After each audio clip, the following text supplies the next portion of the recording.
there. Welcome into the Fox Sports Studios for the Lone Star Conference Showcase. I'm Dana Larson, joined by the commissioner of the LSC, Stan Wagner. Stan, good to see you again. Thanks, Dana. Well, we've got a lot to get to as we preview the upcoming seasons for all of the fall sports, including a big weekend for LSC football with the second annual football festival at Cowboy Stadium in Arlington.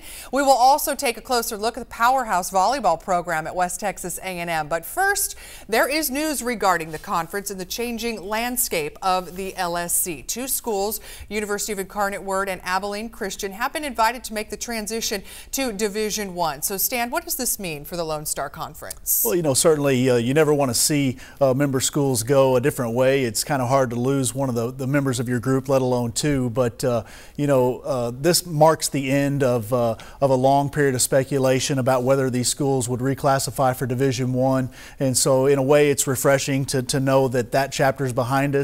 As a conference, we're a Division II conference. You know, we believe in what Division II is all about, and that's a balance between academics and athletics.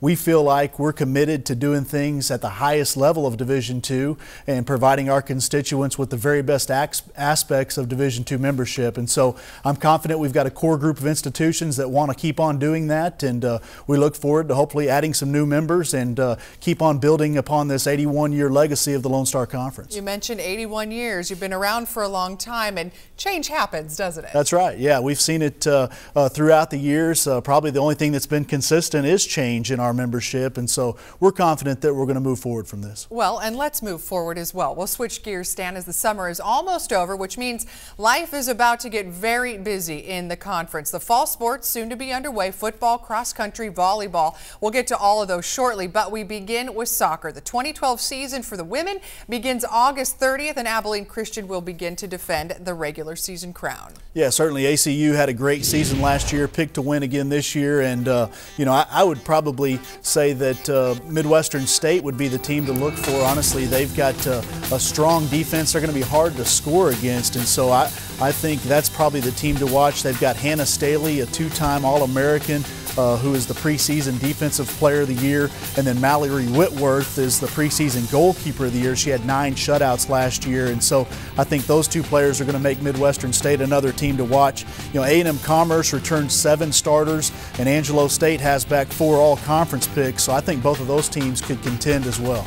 Well, and you speak of contending, and great players are certainly one of the reasons a team will contend. And we are going to show you the preseason awards that were announced recently over the summer. And of course, you mentioned a couple of the players as well. And what we want to mention is Andrea Carpenter, Offensive Player of the Year from Abilene Christian, and as the 2 from Midwestern State as well, Hannah Staley and Mallory Whitworth. All 3 were repeat selections and the clear choices in a vote of the LSC head coaches, sports information directors, plus various media representatives. That is always how the preseason awards are chosen. So look out for those 3 throughout this season. Now on to the men's side. Their schedule of games begins in late August as well. Midwestern State, Incarnate Word, West Texas A&M, and Eastern New Mexico, the participating schools. Each of the 4 teams will play the other twice during the regular season, with those contests determining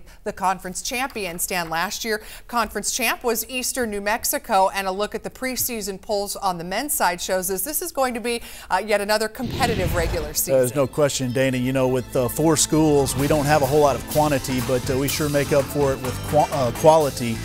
Midwestern State picked to win as kind of the perennial power. You know, Incarnate Word actually advanced the deepest in the playoffs last year, and then Eastern New Mexico, as you mentioned, won the conference title for the first time last year, and here they are picked 4th in the preseason poll. But just an indication of the depth that we have, if you can say that, with only 4 teams in the conference. But Midwestern State in a bit of a rebuilding mode, but always looking to contend. They've got 2 starters coming back.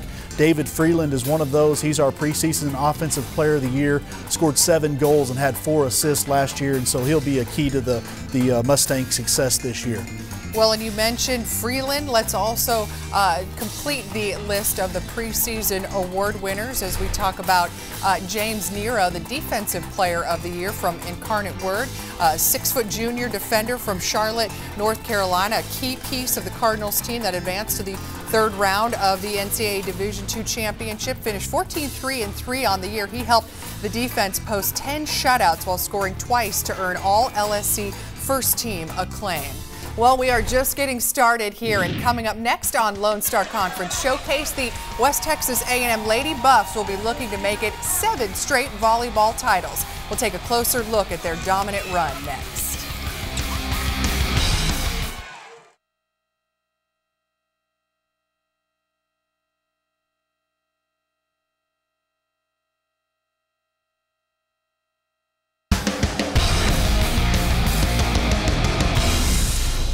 Welcome back to the Lone Star Conference Showcase. The 2012 volleyball season begins in late August, and you can't talk about volleyball in the Lone Star Conference without talking about West Texas A&M. The Lady Buffs are favored to win their 7th consecutive Lone Star Conference championship. Kelton Weens has more now on the tradition-rich program.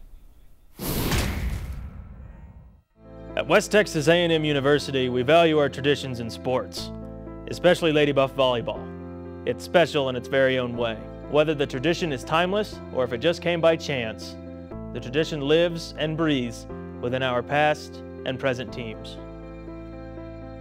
I'm Sarah Carthel, and I'm a national champion. It was probably one of the most exciting years that we've ever had. It was fun. We were all pretty young, so we didn't really know what we were a part of until it actually happened. Whoever was on that other side of the court, we were just going to beat.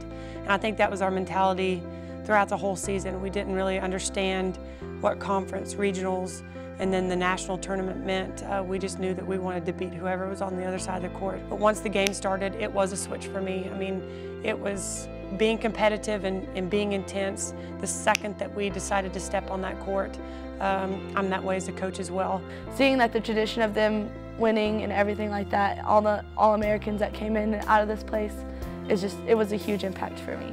Coming to camps here at WT when I was younger was a big, huge part of it, and get to see these girls develop into what they were to now in college. I just knew that this is something I really wanted to do. The community that comes out and watches us play really supports us. The booster support, the fan support, all of that during the games, after the games, the big crowds.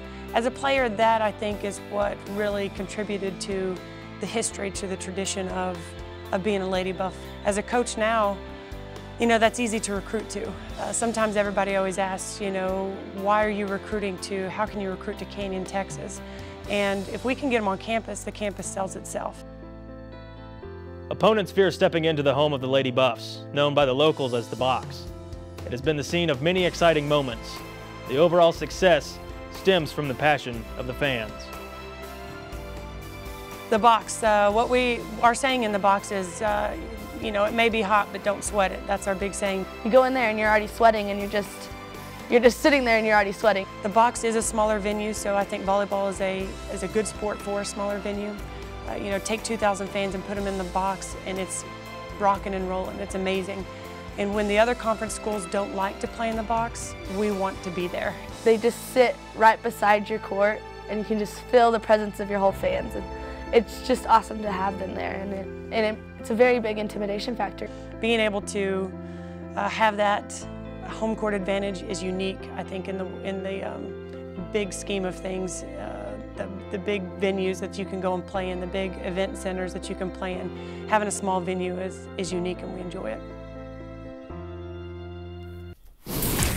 And as we show you the preseason poll, there is West Texas A&M sitting at the top. You see the 11 teams that will be vying for that title. And obviously the Lady Buffs, Stan, are going to be very good once again and will no doubt feed off that home court advantage we just heard about. Yeah, no question. You know, Dana, the Box or WT Fieldhouse, whatever you want to call it, is it's a very intimate setting, and they talk about don't sweat it, but I've been there plenty of times, and it's hard not to sweat in there. But I know they enjoy that facility. We've obviously become familiar with it as they've hosted a lot of conference tournaments. They've won 6 straight LSC titles.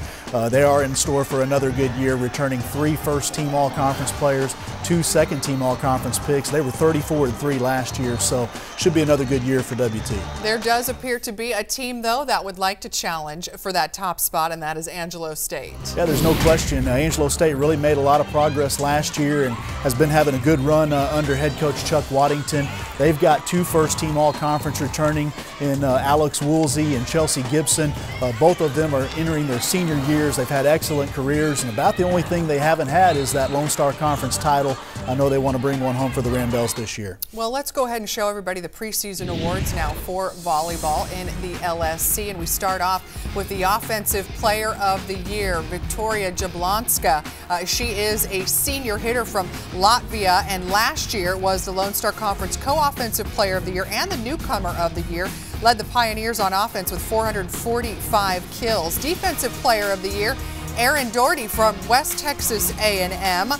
She's originally from Omaha, Nebraska, and had 8 of the 27 votes to finish ahead of Tarleton State's Nikki McNorton, Cameron's Julissa Ocasio, and 5 others. The reigning LSC Defensive Player of the Year, ranked in the top 5 nationally for blocks per set, was named to the South Central Regional Tournament team last season. And you see there also Setter of the Year, Lacey Hayes from West Texas A&M, named a member of the LSC All-Tournament team and the LSC Setter of the Year last year. Coming up next, we head to the gridiron. Can Midwestern State repeat as Lone Star champions? And we will also tell you how to get tickets to the football festival coming up at Cowboys Stadium. We'll be back with more in a moment.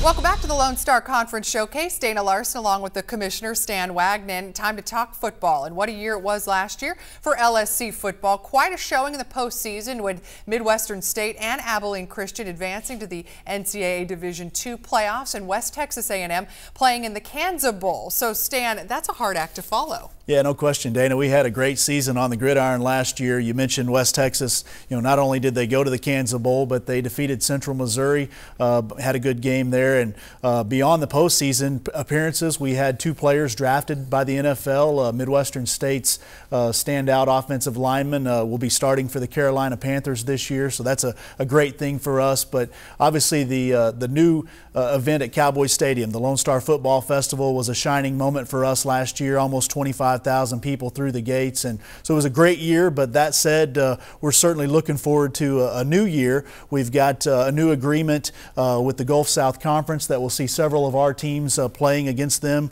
Exciting games in Division II this year, and a new format for the football festival where all 9 Lone Star Conference teams get to experience Cowboys Stadium. And we're going to talk a lot about that festival coming up here in just a moment, but let's show the preseason poll just to get everybody up to date on that. And this is the way the 9 teams shake out, with Midwestern State selected to be the conference champ. They claim the 2011 title with a perfect 8-0 mark, receiving first place votes here on 19 of the 25 ballots. Mustangs definitely going to have a target on their back in this one. Abilene Christian second there, while Texas A&M comes in, West Texas A&M coming in third, Texas A&M, Kingsville, Tarleton State, Angelo State, Incarnate Word, Eastern New Mexico, A&M Commerce rounding out there.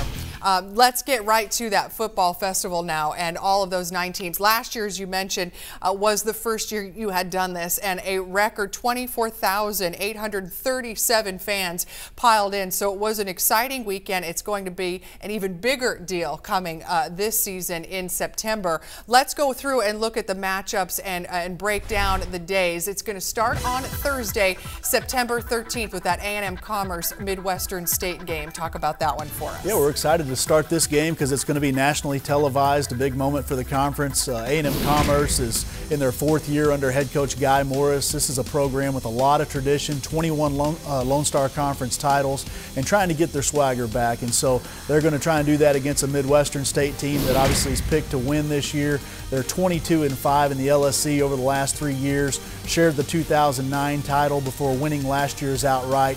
They've only got 9 starters back, but got some key players like Brandon Kelsey at quarterback and Kedrick Jackson at running back. So those 2 guys should have them in the mix again this year. That's going to be a great way to kick this off. Then Friday rolls around and you've got Incarnate Word in Eastern New Mexico. That's the first game of the day, and then a high school game will be the nightcap in that one between South Lake Carroll and Temple. Tell us about those. Yeah, absolutely. Friday afternoon, 3:30. Incarnate Word, only in their 3rd season in the Lone Star Conference. This will be their 1st season under head coach Larry Kennan. They're going to be taking on Eastern New Mexico. Also a new coach for the Greyhounds, Josh Lynn. He's got 10 starters coming back, and senior quarterback Wes Wood is probably the guy to watch in this game. He can really put up big numbers there for Eastern. And then the high school game at 7:30 is one that's bound to get a lot of attention throughout the state. South Lake Carroll's the defending 5A state champion. They're going to enter the season ranked #1 in the preseason. And they're going to be taking on Temple, which is a tradition-rich program, the 3rd most high school playoff appearances in the state of Texas, and so we were really excited about adding those 2 programs to the football festival this year. And what a great idea. Friday Night Lights, it just works out perfectly to have a high school game in the middle of this festival, doesn't it? Well, absolutely. You know, if you're going to play on Friday night, that's high school territory. We certainly wanted to do what we can to reach out to Texas high school football.